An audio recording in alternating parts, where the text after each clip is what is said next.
बस ये शोर।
रखे हमारे बीच हमारे जननायक, हमारे न्याय योद्धा, सामाजिक न्याय के प्रोधा और इस बापू की कर्मस्थली पर चंपारण में हमारे बीच आदरणीय श्री राहुल गांधी जी आपके बीच पहुंच चुके हैं। मैं इनका सभी बहुजन समाज के प्रतिनिधियों की तरफ से हार्दिक धन्यवाद करता हूं। इसके साथ ही हमारे बीच कॉमरेड दीपांकर भट्टाचार्य जी,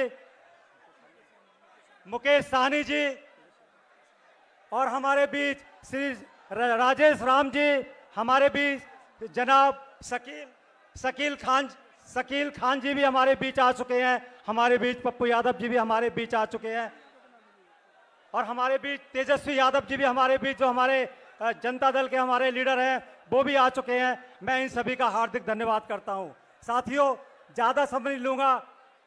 जैसा कि आप सभी को पता है कि आप पिछले 2:30-3 बजे से यहाँ पर बैठे हुए हैं और हमारे बहुजन समाज के जो हमारे प्रतिनिधि थे, इससे पहले सभी ने, अपने वक्ताओं ने अपना अपना भाषण दिया, अपनी समाज की पीड़ा बताई और बताया कि अति पिछड़ा समाज कैसे आगे बढ़ सकता है, इसकी क्या पीड़ा है, वही सुनने के लिए हमारे नेतागण आगे आए हुए हैं।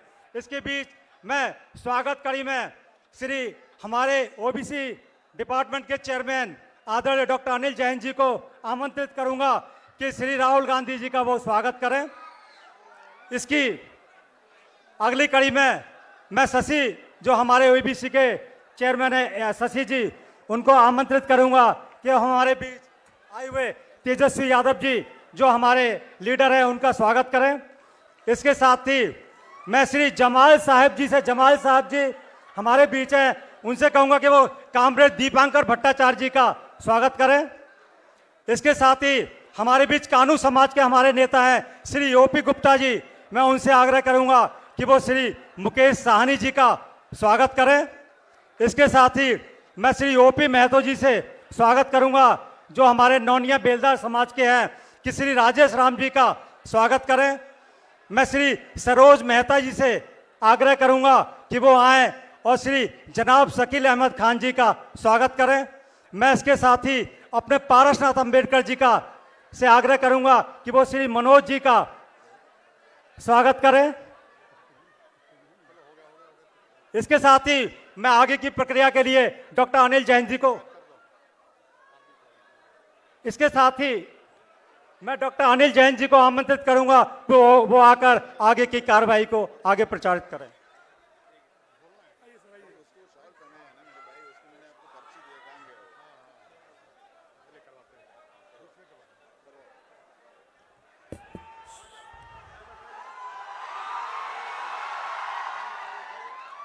साथियों,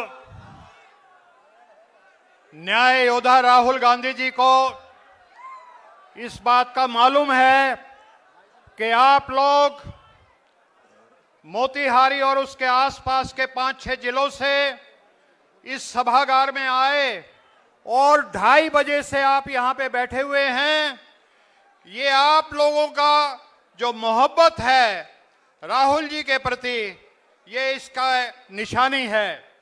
साथियों, आप सब बब्बर शेरों की तरफ से मैं मोतिहारी चंपारण सत्याग्रह की जन्मस्थली से अपने नेता न्याय योद्धा राहुल गांधी जी का, भाई तेजस्वी जी का, भाई मुकेश सैनी जी का, कॉमरेड दीपांकर जी का, हमारे और जो अन्य नेता यहाँ पे बैठे हैं, उन सबका स्वागत करता हूं। आप सब जानते हैं कि सत्याग्रह की शुरुआत, उसका आरंभ इसी पावन धरती से हुआ था और महात्मा गांधी जी ने जब पहला सत्याग्रह आजादी की लड़ाई शुरू की तो उन्होंने सत्याग्रह उनकी प्रशिक्षण दिया, ट्रेनिंग दी और उस ट्रेनिंग में एक मंत्र दिया और वो मंत्र था निर्भय बनो, निर्भय बनो, भय से मुक्त हो जाओ। ये मंत्र महात्मा गांधी जी ने सत्याग्रहियों को दिया था और उसके बाद सत्याग्रह शुरू हुआ था। हमारे न्याय योद्धा राहुल गांधी जी ने भी जो इस तानाशाह मोदी सरकार के खिलाफ जब अपना आंदोलन शुरू किया तो आपने भी नारा दिया कि डरो मत और हमें बब्बर शेर बना दिया। साथियों, तानाशाह मोदी सरकार इस बिहार में और ना सिर्फ इस बिहार में बल्कि पूरे देश में गरीब गुरबा का, दलित का, पिछड़े का, अति पिछड़े का, आदिवासियों का, हमारे अकलियत के भाइयों के वोट को काटा जा रहा है। ये लोकतंत्र की सरेआम सरे बाजार हत्या हो रही है और तानाशाह खुद को खुदा समझने लग गया है। लेकिन ये माना जाता है राजनीति शास्त्र में कि power of the people is always greater than the people in power, यानी जनता की ताकत, आप लोगों की ताकत, आवाम की ताकत हमेशा हुक्मरानों की ताकत से ज्यादा भारी होती है और ज्यादा बड़ी होती है। बहुत सारे तानाशाह इस बात को भूल जाते हैं और वो पगला जाते हैं और खुद को खुदा समझने लगते हैं और फिर ये समझ लीजिए उन तानाशाहों का अंत निकट आ गया है जब वो खुदा समझने लग जाएं, अपने आप को नॉन बायोलॉजिकल समझने लग जाएं। एक शायर ने भी कहा है कि तुझसे पहले जो एक शख्स यहां तख्त नशी था, तुझसे पहले जो ये शख्स यहां तख्त नशी था, उसको भी अपने खुदा होने का, खुद के नॉन बायोलॉजिकल होने का इतना ही यकीन था। कोई ठहरा हो जो लोगों के मुकाबिल तो बताओ, वो कहां है कि जिन्हें नाज अपने तई था। तो अब मैं अति पिछड़ा समाज के महासंघ के संयोजक भाई ओम प्रकाश महतो जी से अनुरोध करूंगा कि बहुत ही संक्षिप्त में 1 मिनट में अपनी बात रखें।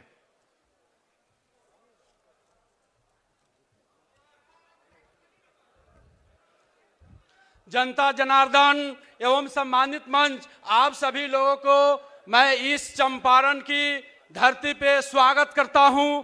साथ ही साथ न्याय योद्धा राहुल गांधी जी और सम्मानित मंच, आप सभी लोगों का मैं हार्दिक स्वागत एवं अभिनंदन करता हूं।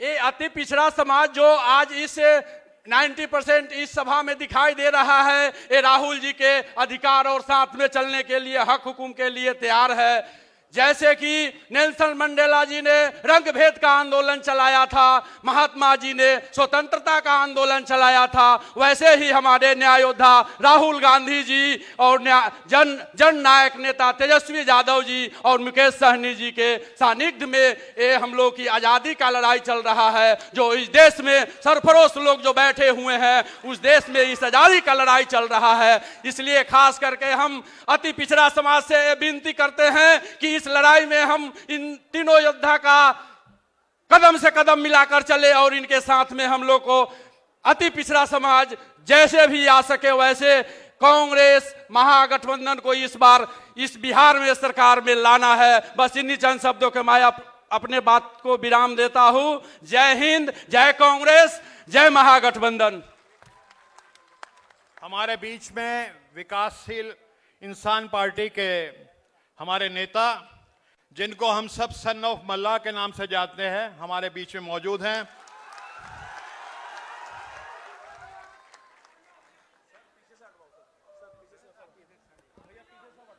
बहुत बहुत धन्यवाद। आज का संविधान सुरक्षा सम्मेलन में आप सभी को धन्यवाद। आज हम लोग वोटर अधिकार यात्रा को लेकर निकले हैं और हम आदरणीय राहुल गांधी जी, तेजस्वी जी के नेतृत्व में तमाम हमारे महागठबंधन के साथी पूरे बिहार में खास करके गरीब, पिछड़ा, दलित, अति पिछड़ा समाज के हक अधिकार के लिए लड़ाई लड़ रहे साथियों। ये वोटर अधिकार यात्रा क्या है? आजादी से पहले अंग्रेज हम पे राज करता था और आपके पूर्वज, हमारे पूर्वज ने पौने 200 साल तक लड़ाई लड़ने के बाद हमें देश को आजादी मिली और आजादी मिलने के बाद बाबा साहब भीमराव अंबेडकर ने हमें संविधान बना के दिया। और संविधान के बाद अगर मैं सर उठाकर अगर यहाँ पे अगर आपके सामने बात कर रहा हूं तो ये बाबा साहब भीमराव अंबेडकर का संविधान का देन है साथियों। नहीं तो हजारों साल गरीब, पिछड़ा, दलित को पशु सामान्य लोग समझने वाले लोग जो हमसे हाथ से पानी तक नहीं पीते थे, वो हम पे राज करते थे साथियों। जो भी आज हम जहां पे भी पहुंचे हैं, ये बाबा साहब भीमराव अंबेडकर का संविधान का देन है साथियों। उसके बाद जननायक कर्पूरी ठाकुर जी ने एक नाई का बेटा बिहार में गरीब पिछड़े का आवाज दिया।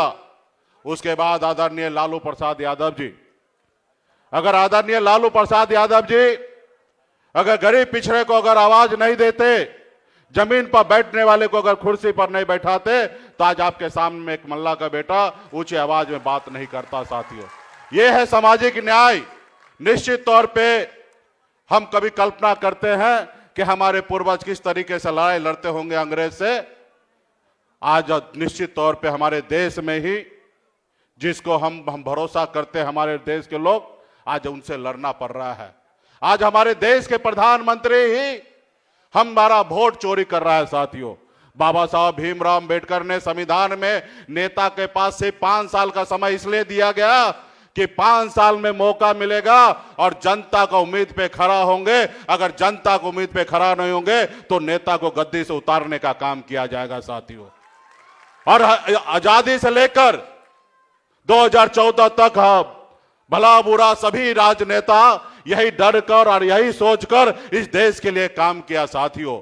2014 में मोदी जी आए, अच्छे दिन लाने का वादा आपसे किए, हर युवा को नौकरी, हर साल 2 करोड़ नौकरी देने का वादा किए, विदेश से काला धन लाने की बात की, आपके खाता में 15-15 लाख रुपया देने का वादा किया। लेकिन उनको पता है क्योंकि आपके वोट से नहीं, वो चोरी के वोट से देश के प्रधानमंत्री बने हैं। अगर उसको आपके वोट से का फिक्र होता तो निश्चित तौर पे आपके लिए काम करता। अभी उनको पता है कि आप वोट दो या ना दो, उनको सरकार में रहना, इसलिए उन्होंने आपके 2 करोड़ युवा का नौकरी हर साल देने का था। आज 11 साल में 22 करोड़ नौकरी होता, उन्होंने 22 लाख तो छोड़िए, 11 लाख भी नौकरी आज तक नहीं दिया। 1% तो छोड़िए, आधे % भी नौकरी नहीं दिया। उसके बाद भी 56 इंच का सीना लेकर घूम रहे मोदी जी। तो इसलिए साथियों, महाराष्ट्र में वोट को बढ़ाकर और बिहार में वोट को घटाकर वो सरकार बनाना चाह रहा है। हम आप सभी से आग्रह करते हैं, अगर कर्पूरी ठाकुर जी को, बाबा साहब भीमराव अंबेडकर को, लालू जी को मानने वाले हैं तो गांव-गांव में घूमिए और ये फिर एक क्रांति की लड़ाई लड़िए अपने आने वाला पीढ़ी के लिए, जो सर उठा के जी सके साथियों। इसके लिए तमाम हमारे यहाँ पे अब पिछड़ा सभी बुद्धिजीवी समाज के लोग यहाँ पे उपस्थित हैं। आप सभी को बहुत बहुत धन्यवाद देता हूँ कि आप लोग हमारे अभियान से जुड़ रहे हैं। बहुत बहुत धन्यवाद। ये माना कि तुमको अपने तलवार की तेजी आजमानी है, दलितों पिछड़ों की गर्दनों पे इसका इम्तिहान कब तक होगा। अब मैं आमंत्रित करता हूं बिहार प्रदेश कांग्रेस कमेटी के हमारे आदरणीय अध्यक्ष श्री राजेश कुमार राम जी से।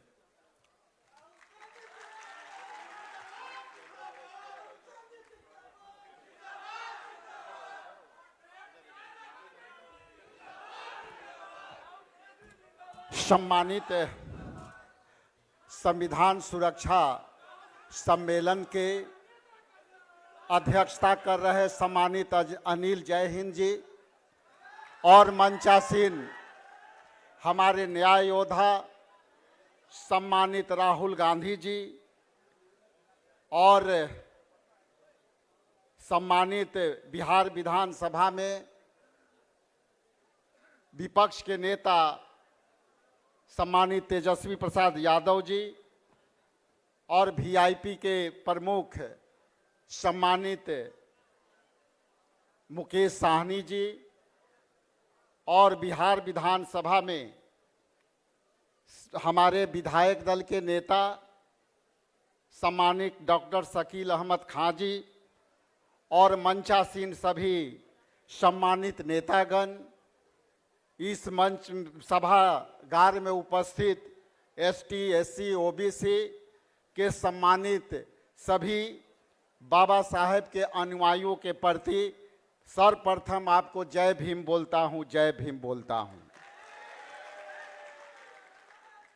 ऐसे तो आज हम संविधान सम्मेलन के अवसर पर हम उपस्थित हुए हैं, लेकिन आप जानते हैं कि हमारे पुरखों ने खास करके सामाजिक न्याय के लड़ाई लड़ने वाले और संविधान में अपनी लोगों के हिस्सा दिलाने वाले हमारे बाबा साहेब भीमराव अंबेडकर, बाबू जगजीवन राम जी, जगलाल चौधरी जी, मौलाना मजरूल हक साहेब और जुबा साहनी जी, सम्मानित जगदेव बाबू को मैं सर्वप्रथम उनके चरणों में पुष्पांजलि करता हूं कि इन्हीं के संघर्षों का कारण आज हम लोग संविधान में दिए बाबा साहेब के अधिकारों की लड़ाई लड़ रहे हैं और आज भी लड़ रहे हैं। ये समझने की आवश्यकता है। मैं दो बात कह के अपनी बातें को विराम देना चाहता हूं कि आखिर संविधान की बातें और संविधान सुरक्षा सम्मेलन की आवश्यकता क्यों है। आज यहां बैठे सभी लोग को ये महसूस करना होगा और समझना होगा कि क्या ये लड़ाई आदरणीय सम्मानित नेता न्याय योद्धा राहुल गांधी जी ने जो सामाजिक न्याय के लड़ाई की बेड़ा उठाई है, आज उसी का परिणाम है कि हम उस लड़ाई को आगे बढ़ना है। आप जानते हैं कि आदरणीय नेता और सम्मानित तेजस्वी जी और सम्मानित सभी नेताओं ने इसका समर्थन भी किया, लेकिन यदि हम सामाजिक न्याय के बात करते हैं और समाज के उन अंतिम पंक्तियों के बारे में हम यदि बातें करते हैं तो एक चीज स्पष्ट होनी चाहिए हम लोगों को कि आखिर सामाजिक न्याय की बात करने में जातीय जनगणना की बात होना सबसे वाजिब है और सबसे सामाजिक न्याय के ये जो है कुंजी है। जातीय जनगणना वो चाबी है जो हम के सभी ताले खुलेंगे। इसलिए हम आपसे स्पष्ट कहना चाहते हैं कि क्या ये लड़ाई आने वाला समय केवल अकेले नेताओं का है या हम लोगों का है। इसलिए इससे बड़ा अवसर नहीं आने वाला कि हम सामाजिक सुरक्षा के बात करते हैं, हम सामाजिक न्याय की बात करते हैं, तो दो बातें हम जरूर इस पर ध्यान देने की जरूरत है। हम सामाजिक न्याय के तभी बात करेंगे जब सभी पॉलिटिकल पार्टियां टिकटों में सही हिस्सेदारी देगी। हम सामाजिक न्याय के तभी बात करेंगे कि उनकी नौकरियों में भागीदारी मिलेगी। हम उन सभी सामाजिक न्याय के लोगों के अंतिम पंक्ति में बैठे लोगों के तभी हम सामाजिक न्याय के लड़ाई में उनको हिस्सेदारी दे पाएंगे जब उनकी हिस्सेदारी ठेकेदारी में मिलेगी। आज बिहार में ठेकेदारी प्रथा है, लेकिन हमारे लोगों को केवल कंट्रीलेक्चुअल के आधार पर और संविदा के आधार पर केवल बहालियां हो रही है। उसमें हमारा आरक्षण खत्म हो चुका है। इसलिए आंख बंद करके ये सोचने की जरूरत नहीं है, हृदय पर हाथ रख करके ये लड़ाई लड़ करके और सम्मानित इंडिया गठबंधन के सम्मानित नेताओं को आगे जो है इस पर ताकत देना होगा। खास करके राहुल गांधी जी और अनिल जय हिंद जी को मैं बधाई देता हूं कि इन्होंने जो सामाजिक न्याय के कड़ी को आगे किया है, बिहार में वो कड़ी आने वाला समय में इंडिया गठबंधन के ताकत के रूप में देंगे। और इतना ईश्योर करते हैं कि आने वाला समय में जिसकी जितनी हिस्सेदारी उसकी उतनी भागीदारी मिलनी चाहिए। अंत में बहुत बहुत धन्यवाद, बहुत आभारी, बहुत थैंक यू। बहुत बहुत धन्यवाद बड़े भाई राजेश राम जी। उसूलों पर जब आंच आए तो टकराना जरूरी है, तू जिंदा है तो तुझको जिंदा नजर आना जरूरी है। अब मैं निवेदन करूंगा कॉमरेड दीपांकर जी से कि वो आए और अपनी बात को रखें। कॉमरेड दीपांकर जी।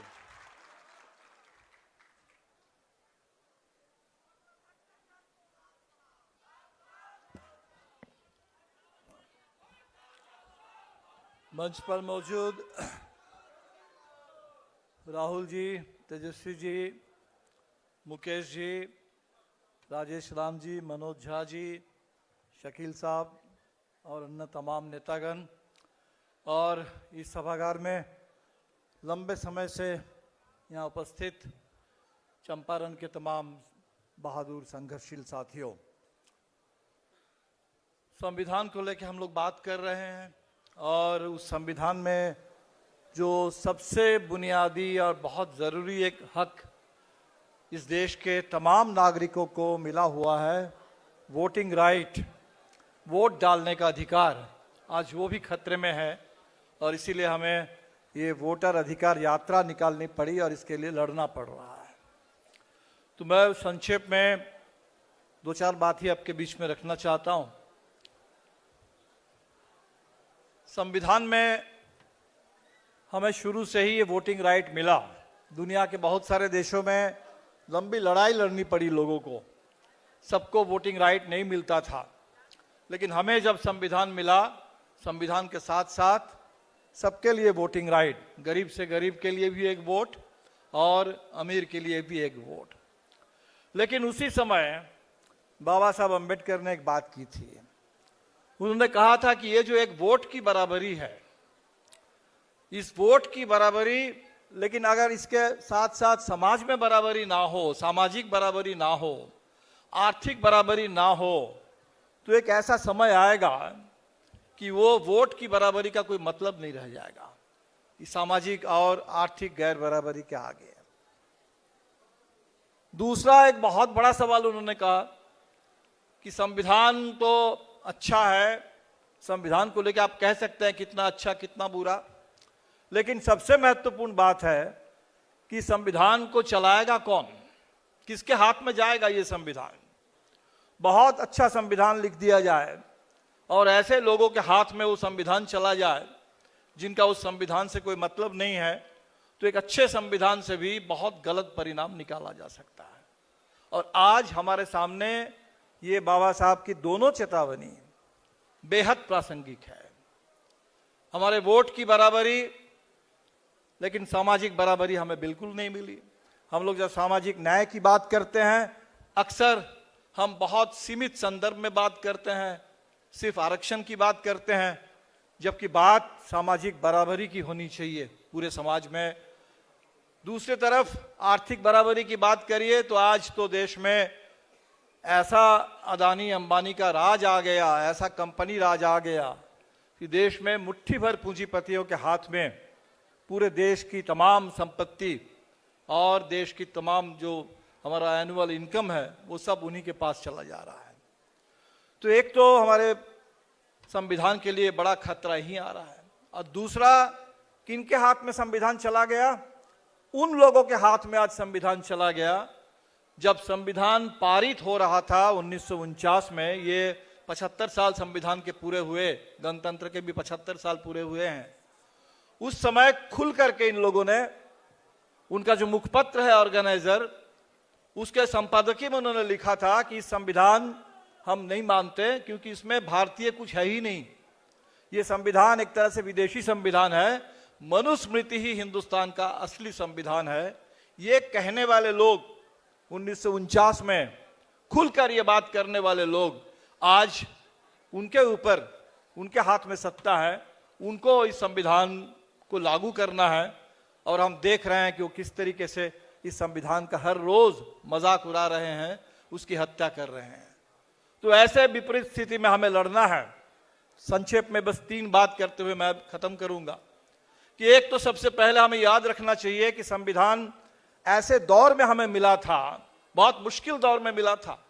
उस समय देश का बंटवारा हो चुका था, हिंदुस्तान पाकिस्तान अलग हो चुके थे, देश में बड़े बड़े दंगे हो चुके थे, लाखों की तादाद में इधर से उधर लोगों को जाना पड़ा था। इतने बड़े त्रासद समय में भी गांधी जी की हत्या हो चुकी थी। वैसे एक मुश्किल दौर में हिंदुस्तान ने जब संविधान पारित किया, बड़े आराम से उस संविधान के पहले पन्ने पर कह दिया गया कि इस देश में बिना किसी भेदभाव, न धर्म के आधार पर, न जाति के आधार पर, न भाषा के आधार पर, बिना किसी भेदभाव सबके लिए पूरा का पूरा न्याय मिलेगा, सामाजिक, आर्थिक, राजनीतिक न्याय मिलेगा, सबके लिए आजादी, सबके लिए बराबरी। इतनी बड़ी बात उस कठिन दौर में। और इसीलिए आज हमें फिर वो जो आजादी की चेतना है, वो आजादी की चेतना जो 1857 में जिस समय देश में पहला विद्रोह हुआ सबसे बड़ा, तो आजिमुल्लाह खां उस विद्रोह के शायर, उन्होंने कहा हम हैं इसके मालिक, हिंदुस्तान हमारा। वही बात संविधान के पहले पन्ने पर आया, we the people of India. हमने संविधान खुद को दिया है और देश को एक संप्रभु, लोकतांत्रिक, समाजवादी, धर्मनिरपेक्ष गणराज्य के रूप में घोषित किया है। तो हमें लगता है कि उस आजादी की चेतना को, उस साम्राज्यवाद विरोध की चेतना को, हिंदू, मुस्लिम, सिख, ईसाई, अलग अलग भाषा, सबको लेकर के इस विविधता, इस विशालता को लेकर के जो हिंदुस्तान है, इसको फिर एक बार हमें बुलंद करना होगा। उस चेतना की जरूरत है। और दूसरी बात कि हमारे सामने ये जो आर्थिक और सामाजिक गैर बराबरी है, सामाजिक और आर्थिक बराबरी की लड़ाई, इस लड़ाई को तेज करना होगा और तभी हम लोग संविधान की सही मायने में रक्षा कर पाएंगे। और आज बिहार जिस मोड़ पर खड़ा है, हमें तो अभी भी उम्मीद है, महाराष्ट्र में चुनाव चुरा लिया, हरियाणा में चुरा लिया, सुनते हैं कि लोकसभा के चुनाव में भी जिस तरह की रिपोर्ट राहुल जी ने जो खुलासा किया बेंगलुरु सेंट्रल लोकसभा की, वैसे बहुत सारे लोकसभा हम सबके नजर में हैं। तो 2024 के चुनाव को भी काफी हद तक चुरा लिया गया। तो वैसे में बिहार में चुनाव को चुराने की, वोट की चोरी करने की पूरी साजिश चल रही है। जिस समय हम लोग यहाँ बैठ के बात कर रहे हैं, इस समय भी साजिश चल रही है। जो SIR है उसमें 65 लाख लोगों के नाम काटे गए।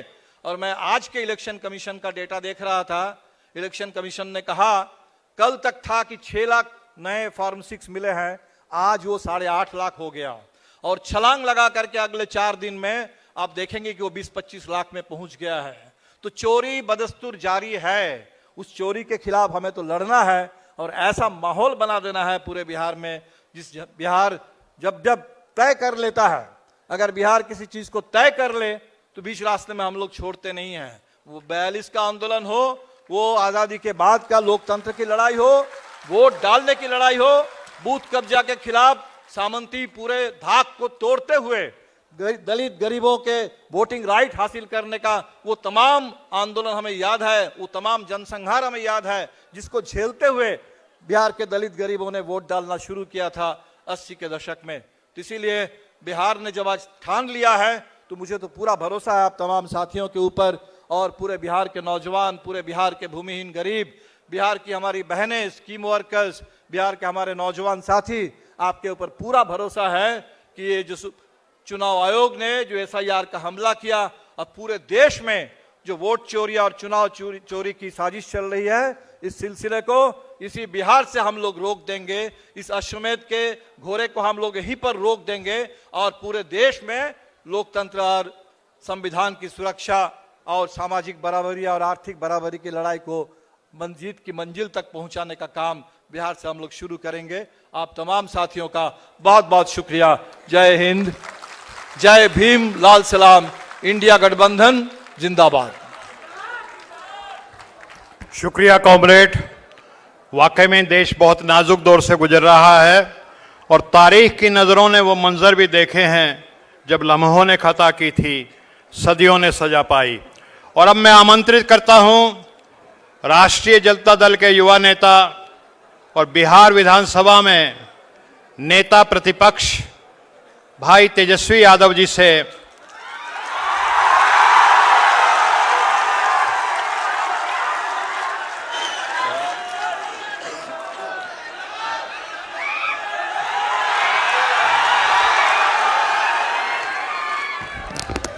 बहुत बहुत धन्यवाद। मोतिहारी की जनता जिंदाबाद जिंदाबाद जिंदाबाद।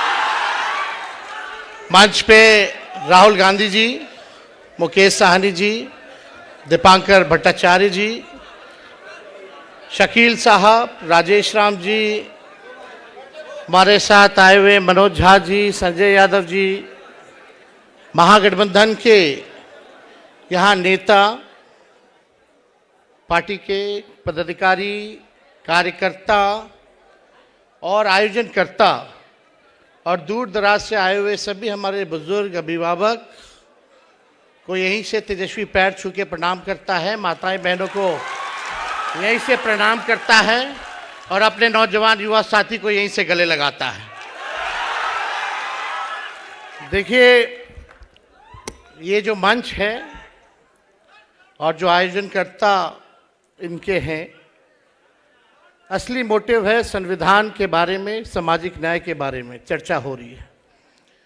यानी लगभग पिछड़े, अति पिछड़े, दलित, महादलित, आदिवासी समाज के जो लोग हैं, जो सोसाइटी में जो back bench of the society है, जो समाज के अंतिम पैदान पे खड़ा जो परिवार है, व्यक्ति है, उसको मुख्य धारा में कैसे लाया जाए, इस बारे में जो है ये चर्चा की जा रही है। और हम सब लोगों के जो पुरखे रहे हैं, बीपी मंडल जी हों, कर्पूरी ठाकुर जी हों, बाबू जगदेव जी हों, लोहिया जी हों। लोहिया जी तो कहते रहते थे, छोट का राज, वोट का राज मतलब छोट का राज, है कि नहीं। आज मोदी जी क्या कर रहे हैं, मोदी जी क्या कर रहे हैं और इलेक्शन कमीशन क्या कर रहा है, कैसे छीनना चाह रहा है, वोट की चोरी करके। यानी आपके अधिकार को ही नहीं बल्कि आपके अस्तित्व को ही मिटाना चाहते हैं ये लोग। ये लोग वही दौड़ लाना चाहते हैं, गुलाम बना करके रखना चाहते हैं पिछड़ों को, अति पिछड़ों को, दलितों को, आदिवासियों को। लेकिन महागठबंधन के रहते हम लोग ये हरगिज़ नहीं होने देंगे।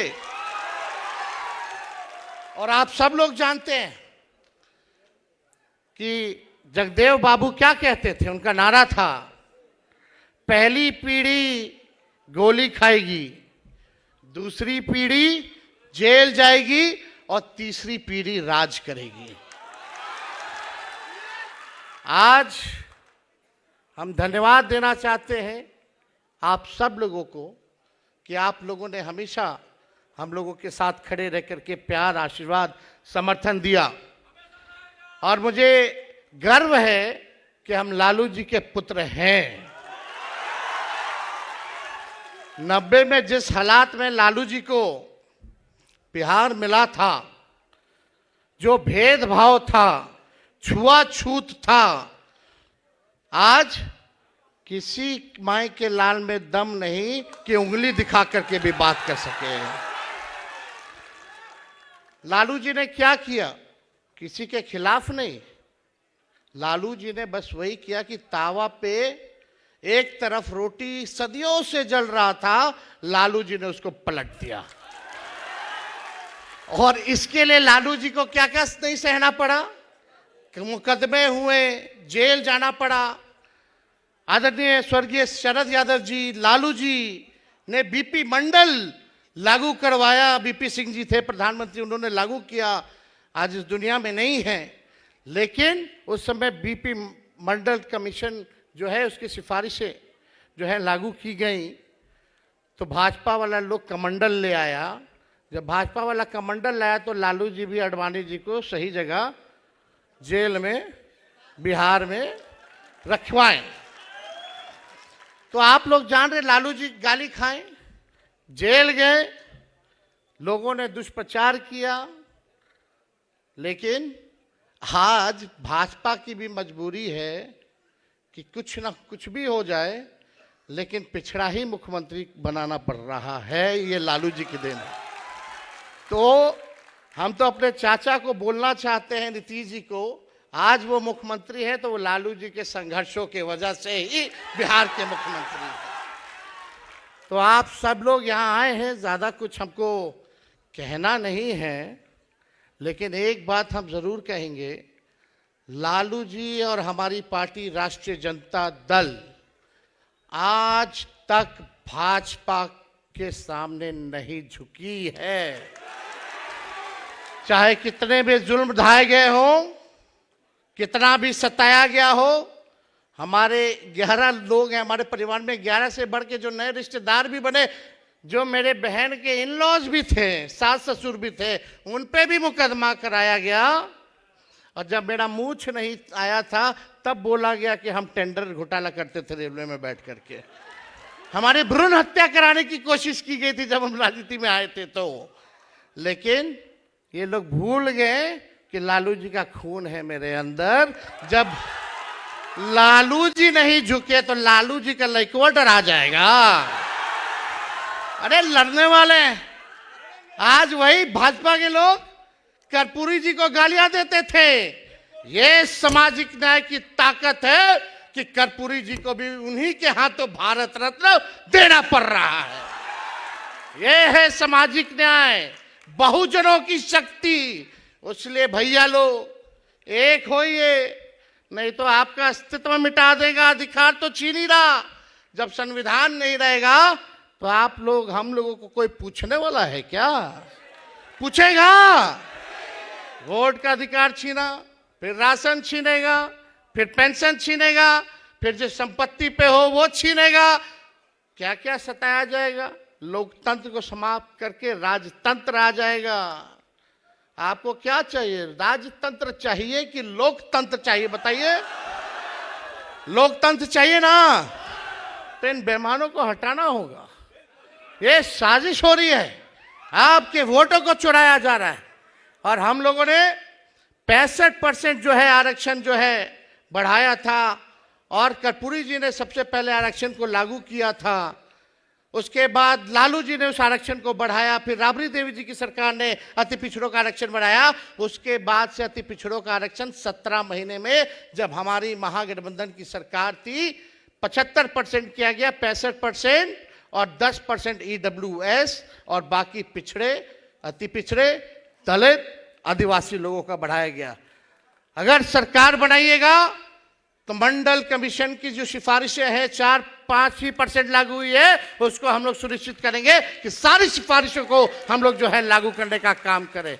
और यही नहीं, आरक्षण भी 85% हम लोग बढ़ा देंगे। आज जितनी नौकरियां तेजस्वी ने जो दिलाई, 5 लाख प्रक्रियाधीन नौकरियां जो मिल रहा है, आपको हम ये कहना चाहते हैं कि उसमें नौकरी में आरक्षण अभी लागू नहीं हो पा रहा, क्योंकि हमारी मांग थी शेड्यूल 9 में, अनुसूची 9 में आरक्षण को डाला जाए, ताकि हम लोग का संविधान आरक्षण जो है सुरक्षित रहे, तमिलनाडु के तर्ज पर। लेकिन भाजपा के लोगों ने नहीं किया। और हमारे चाचा देखिए क्या हालत हो गई है, किस स्थिति में आ गए हैं। इतना बार पलटी मारे कि चकड़िया गया है उनका दिमाग। अब हमको बोलने में ठीक नहीं लगता, अब उम्र भी हो गई है उनकी।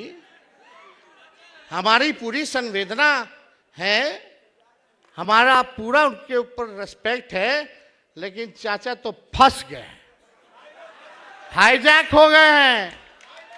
एक हाथ मोदी जी के हाथ में डोर है, एक डोर दूसरा हाथ वाला अमित शाह के हाथ में है। जैसे जैसे करा रहा है वैसे वैसे चाचा करा रहे हैं। अरे नीतीश जी को कभी देखा था कि मोदी जी का पैर जा करके छू रहे हैं? नीतीश कुमार वो वाले नीतीश जी नहीं रहे जो थाली खींच लिया था। अब तो जैसा जैसा डोर है भैया, दिल्ली से रिमोट से चल रहे हैं। अब उनका देख लीजिएगा, अंतिम ही चुनाव होगा और उनको बिहार का मुख्यमंत्री कोई नहीं बनाने जा रहा। बेचारे फंस गए। लेकिन अब बिहार बदलाव करेगा। 20 साल पुराना खटारा सरकार लोगों ने देख लिया। अब तेज रफ्तार से, तेजी से बिहार को आगे ले जाना है और सामाजिक न्याय के साथ आर्थिक न्याय हम लोगों को करने का काम करना है। 94 लाख बिहार में परिवार है जिसका आय 6,000 से कम है। उन परिवारों के लिए हम लोग 2 लाख वाला जो है योजना लाएंगे। हर एक परिवार को 2 लाख रुपया हम लोग दिलाने का काम करेंगे ताकि गरीबी से उभर सके, एक मौका जो है उन लोगों को जो है मिल सके। तो हम ज्यादा कुछ नहीं करेंगे, लेकिन भाजपा वाला लोग जिसको सामाजिक न्याय का क नहीं पता है, कुछ लोग वही हम लोगों को पढ़ा रहे कि सामाजिक न्याय क्या होता है। हम लोगों को पढ़ाने की जरूरत है। सामाजिक न्याय कितना लोग अपना झेलता है। तो आप सब लोग यहाँ आए हैं और हम धन्यवाद देना चाहते हैं नेता प्रतिपक्ष लोकसभा के आदरणीय राहुल गांधी जी को कि इस मुद्दे को लगातार जो है लड़ाई लड़ने का काम कर रहे हैं। 2019 में हम लोगों ने यात्रा निकाला था। 2019 में चुनाव से पहले राष्ट्रीय जनता दल ने क्या यात्रा था? संविधान बचाओ, आरक्षण बढ़ाओ। आज जरूरत उसी की है और हम सब लोग मिलकर के इस लड़ाई को लड़ेंगे और लोगों के साथ न्याय करेंगे। मोतिहारी की जनता जिंदाबाद। जय हिंद, जय बिहार। धन्यवाद तेजस्वी जी।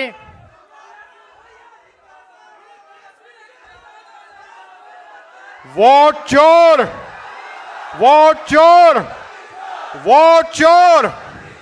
और अब मैं उस न्याय योद्धा को बुलाना चाहता हूं जिसका आप पिछले 6 घंटे से लगातार बेसब्री से इंतजार कर रहे हैं, जो देश के कोने कोने में दलितों, पिछड़ों, आदिवासी, अति पिछड़ों की लड़ाई लड़ता है। और एक शायर ने कहा है कि लब पे आती है दुआ बन के तमन्ना मेरी, जिंदगी शम्मा की सूरत हो खुदाया मेरी, हो मेरा काम गरीबों की हिमायत करना, दर्दमंदों से, ज़ईफों से मोहब्बत करना। न्याय योद्धा राहुल गांधी जी। स्टेज पर इंडिया अलायंस के सारे नेता, स्टेज पे डिस्टिंग्विश्ड गेस्ट्स, सिविल सोसाइटी से जो आए हैं, और भाइयों और बहनों, आप सबका मैं दिल से यहां स्वागत करता हूं।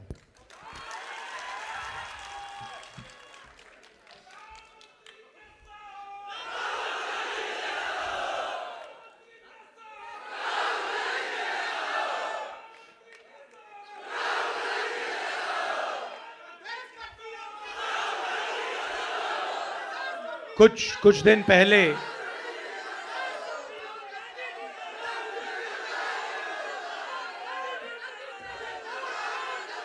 अच्छा बोलने तो दीजिए। कुछ दिन पहले हमने बिहार में ये वोट अधिकार यात्रा शुरू की।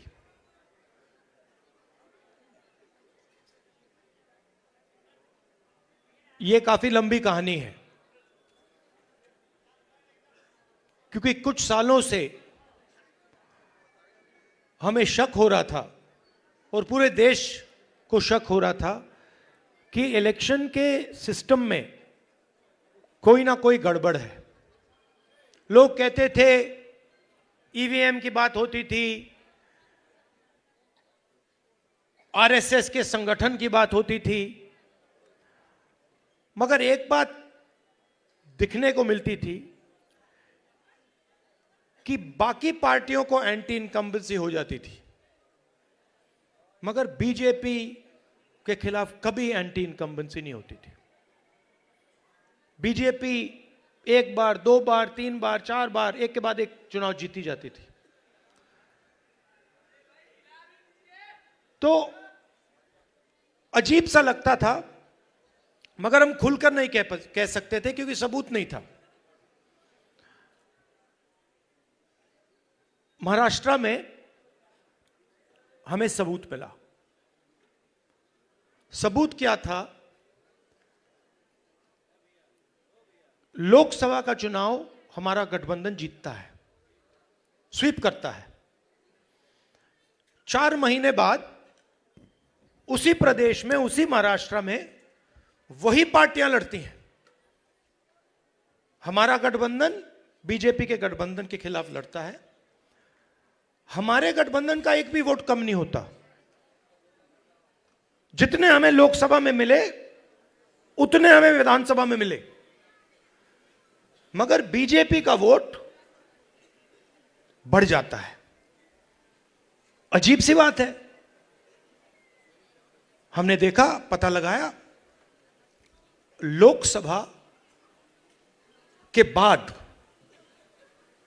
तकरीबन 1 करोड़ नए वोटर, 1 करोड़ नए वोटर इलेक्शन कमीशन ने लिस्ट में डाले।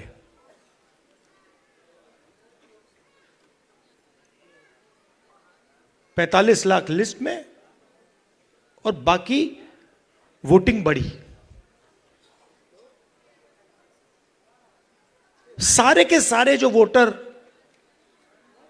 नए वोटर थे, सारे के सारों ने बीजेपी को वोट दिया। और जहां भी नए वोटरों ने बीजेपी को वोट दिया, वहां बीजेपी ने चुनाव जीता। हम गए इलेक्शन कमीशन से, हमने पूछा, बताइए कौन है ये लोग, ये नए वोटर जो हैं, ये टर्नआउट जो बड़ा है, ये कौन है, हमें इनके नाम दीजिए, वोटर लिस्ट दीजिए। कहते नहीं देंगे। फिर हमने उनसे कहा, देखिए इतना वोट पड़ा है, इतना टर्नआउट बढ़ा है, 5:30 बजे के बाद इतने वोट गिरे हैं, हमें आप कैमरा दिखाइए, वीडियो कैमरा दिखाइए, वीडियो फीड दिखाइए। कहते नहीं, हम नहीं दिखाएंगे। फिर क्या करते हैं, कानून बदल देते हैं और 45 दिन के अंदर वीडियो फीड को डिस्ट्रॉय कर देते हैं। फिर हमने कर्नाटक में अपनी टीम से कहा कि देखिए, आप एक लोकसभा चुनिए और उसमें गहराई से देखिए, मैग्नीफाइंग ग्लास को लेके हर पेज को देखिए और बताइए यहां पे हुआ क्या। इलेक्शन कमीशन हमें इलेक्ट्रॉनिक वोटर लिस्ट नहीं देती, तो 8-10 फुट ऊंची बोरी कागजों की, 200-300 किलो की, हमारे 40 लड़कों ने 4 महीने 16 घंटे काम किया। वोटर लिस्ट में एक फोटो को लाखों फोटो से मिलाया, एक नाम को लाखों नामों से मिलाया, एक एड्रेस को बाकी एड्रेसेस से मिलाया, और सच्चाई निकली। सच्चाई क्या थी? सच्चाई थी कि 7 सीटें हैं बेंगलोर सेंट्रल में, 6 कांग्रेस पार्टी जीतती है। 7वीं सीट में एक विधानसभा में 1 लाख फर्जी वोटर, 1 लाख। और जहां फर्जी वोटर थे, जिस असेंबली में फर्जी वोटर थे, वहां बीजेपी जीतती है। वो सारे के सारे 1 लाख जो वोट थे, उसके कारण बीजेपी लोकसभा का चुनाव जीत गई। मैंने प्रेजेंटेशन किया। अच्छा, मैं आपसे एक बात पूछना चाहता हूं, आपका नाम क्या है? कुमार जी, अगर मैंने आपसे कहा कि आप चोर हो, और अगर आपने चोरी नहीं की, तो आप क्या करोगे? सबसे पहले आप कहोगे, खबरदार, तुम्हें मुझे चोर बुलाया, बोलोगे ना? ठीक है। अगर आपने चोरी की होती और मैंने कहा चोर हो, तो आप चुप बैठोगे? क्यों नहीं बैठेगा? अगर चोरी की है और मैं कहूंगा चोरी की है, बिल्कुल चुप हो जाएगा, एक शब्द नहीं बोलेगा। अगर मैं आरोप लगा रहा हूं प्रधानमंत्री पे हर रोज कि तुम वोट चोर हो, प्रधानमंत्री चुप क्यों है? प्रधानमंत्री एक शब्द क्यों नहीं बोल रहा? क्योंकि प्रधानमंत्री वोट चोर है और वो जानता है कि हमने उसको पकड़ लिया है।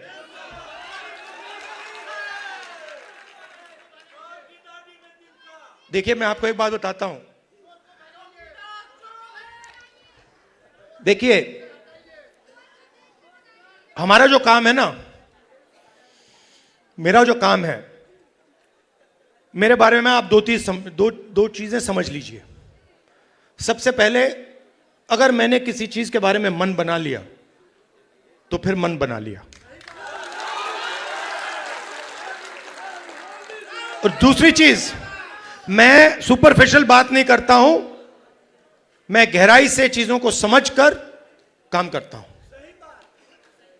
अब आप एक बात समझिए और सुनिए।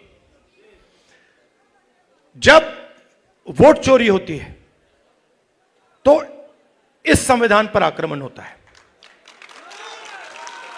इस संविधान में लिखा है कि हिंदुस्तान के एक नागरिक को एक वोट मिलेगा, चाहे वो अंबानी हो, चाहे वो सबसे गरीब व्यक्ति हो, किसान हो, मजदूर हो, वोट एक मिलेगा।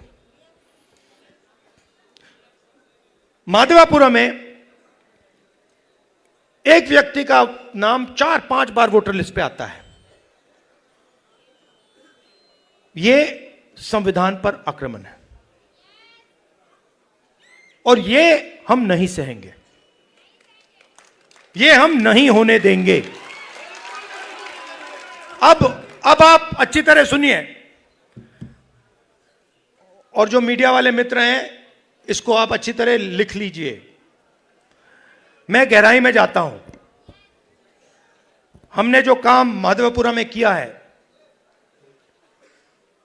उसको हम आने वाले समय में, माधवपुरा में नहीं रुकेगा वो, हम आपको दिखाएंगे, देश को दिखाएंगे।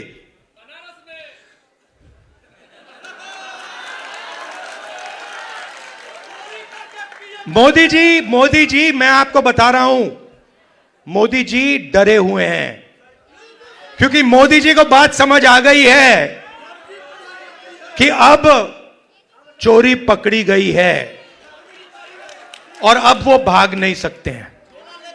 हम आपको दिखाएंगे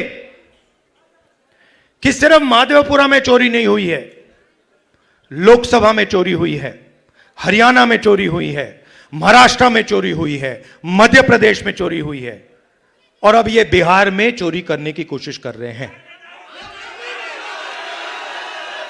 और बिहार की जनता ने इनको हिला के रख दिया है, हिला के रख दिया है।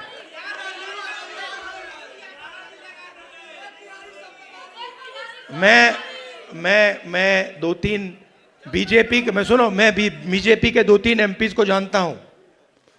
मेरे फोन पे मैसेज आ रहे हैं, आप प्रधानमंत्री को वोट चोर मत कहिए। कैसे मत कहूं भाई, है तो कहना पड़ेगा। अब ये तीर जाके सीधी टारगेट पे लगेगी। आपके गांव के बच्चे, यहां पे तो भैया 6-6 साल के बच्चे बोल रहे हैं वोट चोर, वोट चोर, वोट चोर, नारा बन गया है। और जो बिहार में शुरू होता है वो पूरे देश में फैलता है, वो रुकता नहीं है। आपने चंपारण में अंग्रेजों से लड़ाई शुरू कर दी, पूरे देश से उनको मिटा के हटा दिया। ये कॉन्स्टिट्यूशन की लड़ाई शुरू कहां हुई थी? चंपारण में ही तो हुई थी, वहीं तो हुई थी। अब इसका लक्ष्य क्या है? ये वोट चोर और संविधान को मिटाना, खत्म क्यों करना चाहते हैं, मैं आपको बताता हूं। तेजस्वी जी ने बात की, देखिए हमें बैलेंस चाहिए, बैलेंस चाहिए। मतलब इस देश में अगर एक व्यक्ति को एक वोट मिलता है तो भागीदारी सबको मिलनी चाहिए। और जब हम हिंदुस्तान की संस्थाओं को देखते हैं, और इस बात को पहले मैं इतनी गहराई से नहीं समझता था जितनी आज मैं समझता हूं।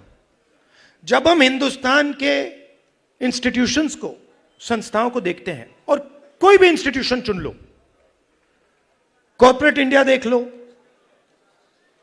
ब्यूरोक्रेसी देख लो, जुडिशरी देख लो, मीडिया देख लो, बॉलीवुड देख लो, जहां भी आप देखोगे वहां पर आपको दलित, अति पिछड़ा, पिछड़ा, आदिवासी और माइनॉरिटी वर्ग नहीं मिलेगा। आप लिस्ट निकालो, अंबानी अदानी की बात होती है, हर कंस्ट्रक्शन प्रोजेक्ट में, हर इंडस्ट्री में, airport,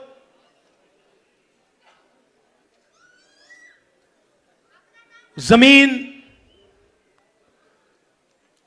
solar power, wind power, petrol, diesel, सब में इनके नाम सुनाई देते हैं।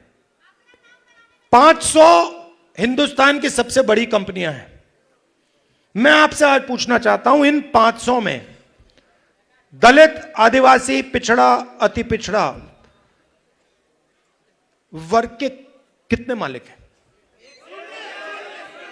मतलब हिंदुस्तान की पूरी इकोनॉमी में 90% तो है ही नहीं,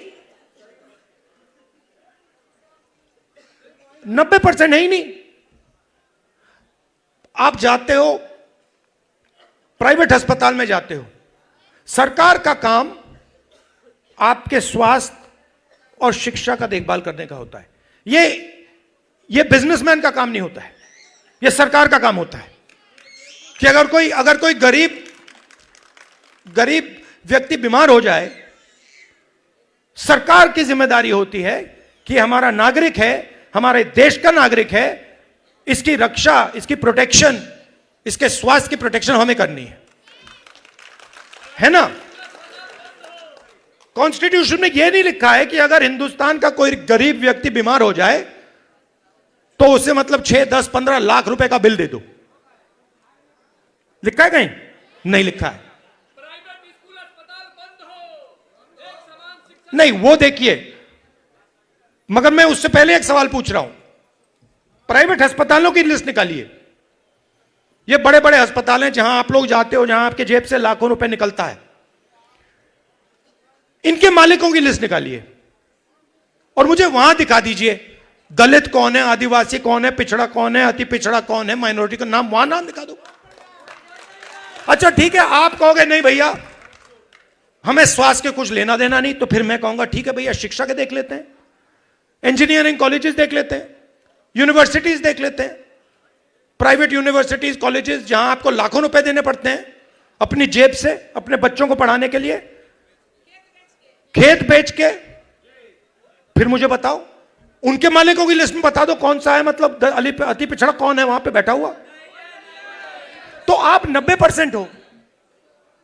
अब ठीक है, अगर आप सब मिलाकर 2% होते तो मैं कहता ठीक है भैया आप 2% हो, बात वहां खत्म हो जाए, मगर आप तो मेजोरिटी में 90% हो। आप 90% की भागीदारी हिंदुस्तान में है ही नहीं। कर्नाटक, तेलंगाना में हमने जाति जनगणना किया, आप हैरान हो जाओगे, सारे के सारे जो गवर्नमेंट के कॉन्ट्रैक्ट हैं, छोटे से लेकर बड़े, उनमें कोई अति पिछड़ा नहीं है, कोई दलित नहीं, कोई आदिवासी नहीं, कोई पिछड़ा वर्ग का नहीं। आप राजनीति कैसे करोगे? मतलब पूरी की पूरी फंडिंग आपके हाथ में नहीं है, कॉर्पोरेट इंडिया नहीं है, अस्पताल नहीं है। अच्छा ठीक है, आपको यह सब नहीं चाहिए, मीडिया देख लो, मुझे नाम बताओ। मैं देखिए, मैं बड़े प्यार से बोल रहा हूं, मैं बड़े प्यार से बोल रहा हूं, भागीदारी तो होनी चाहिए। ये ओपिनियन बनाते हैं, ये लोग ओपिनियन बनाते हैं। नहीं, वो आपने बोला सबसे खराब आज तक है, मगर मुझे ये बताओ, एंकर्स में से मालिकों में से मुझे अति पिछड़ा नाम बता दो, मुझे दलित नाम बता दो, छोड़ो अति पिछड़ा छोड़ो, दलित बता दो, पिछड़ा बता दो, नहीं है। तो कॉर्पोरेट इंडिया उधर नहीं हो आप, मीडिया में नहीं हो। अच्छा, बॉलीवुड की बात करते हैं, वहां पे नाम बता दो, एक वहां बता दो, है ही नहीं, बहुत कम, क्या है ही नहीं। तो इसीलिए मेरी सोच है कि दो चीज से शुरुआत होगी। सबसे पहली चीज नेशनल लेवल पर जाति जनगणना, जिससे सबको पता लग जाएगा कि भैया हमारी इतनी भागीदारी है इस देश में। और तेलंगाना में हमने बहुत गहराई से किया है, सवाल पब्लिक से पूछ के हमने लिए हैं, दलित एसोसिएशन से हमने पूछकर उनसे कहा कि भैया आप बताओ हमें क्या पूछना चाहिए। ईबीसी एसोसिएशन से हमने पूछकर भैया आप बताओ हमें सवाल कौन से पूछने चाहिए। तो एक सेकंड, दूसरी बात,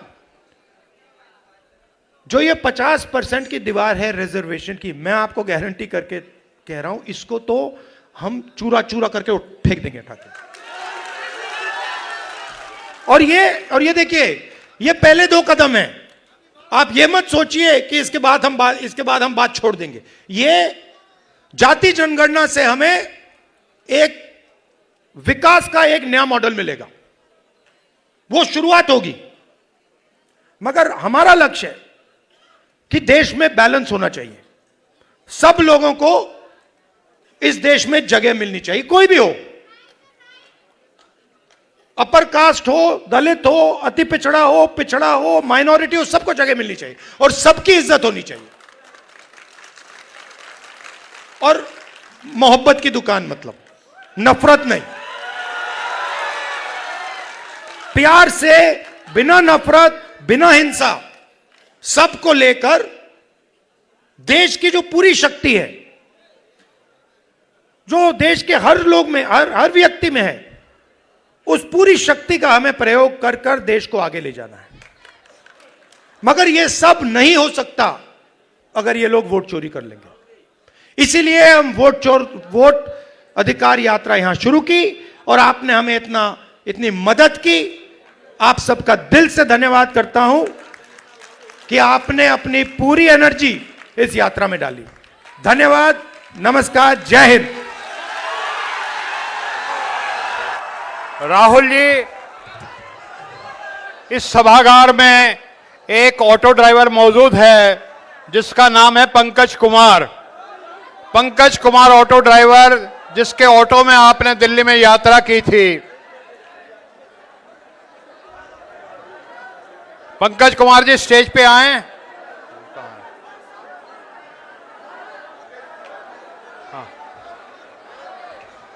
पंकज कुमार जी, जिनके ऑटो में राहुल जी ने दिल्ली में यात्रा की थी, वो माननीय राहुल जी का स्वागत कर रहे हैं। पिपरा कोठी गांव के रहने वाले हैं, अपने ओबीसी समाज से आते हैं।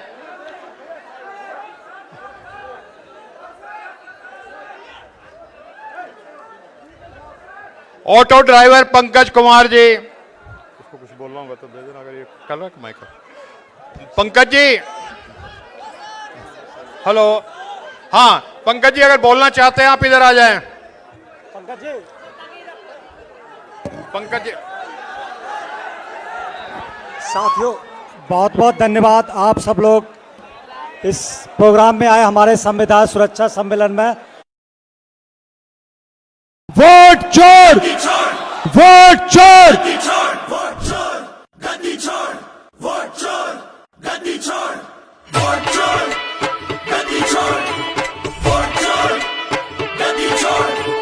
चोरों का सरदार कौन, चोरों का आयोग कौन, संविधान को ठोकर मारे हक की चोरी करता कौन, दिन के उजाले में वोट चोरी करता कौन, जिंदा लोगों को लिस्ट में मरा हुआ दिखाता कौन, कौन कौन हर सीने में लावे सांप उबल रहा है बस ये शोर।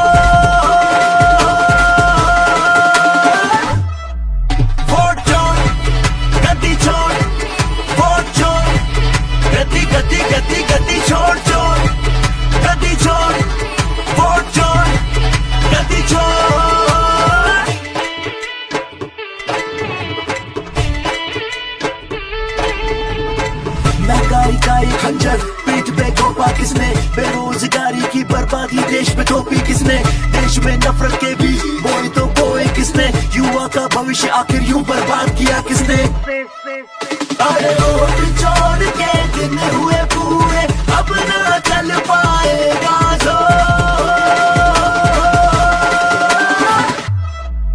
वोट छोड़ गद्दी छोड़, वोट छोड़ गद्दी गद्दी गद्दी गद्दी छोड़ गद्दी छोड़, वोट छोड़ गद्दी छोड़, वोट छोड़ गद्दी छोड़, वोट छोड़ गद्दी गद्दी गद्दी गद्दी छोड़।